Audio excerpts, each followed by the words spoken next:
Life না তোমাকে সব সময় দেবে, এটা আমি রিয়েলাইজ করেছি। লাইফ তোমাকে সব সময় দেবে, জাস্ট বিশ্বাস রাখতে হবে তার উপরে। লাইফ কোনো ঋণ রাখে না, প্রত্যেকটা ঋণ শোধ করে। এই ইউনিভার্স প্রত্যেকটা ঋণ শোধ করে।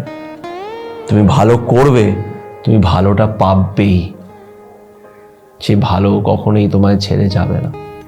সময় লাগবে, একটু সময় লাগে, একটু সময়ের উপরে বিশ্বাস করতে হবে। লাইফ তোমাকে অনেক ভালোবাসা দেবে, কিন্তু তার আগে তোমাকে ভালো করে শেখাবে। বিশ্বাস রাখো নিজের উপরে, পজিটিভ থাকার চেষ্টা করো, আর তার উপরে বিশ্বাস রাখো। যতই কষ্ট হোক না কেন, মনে রেখো সে আছে।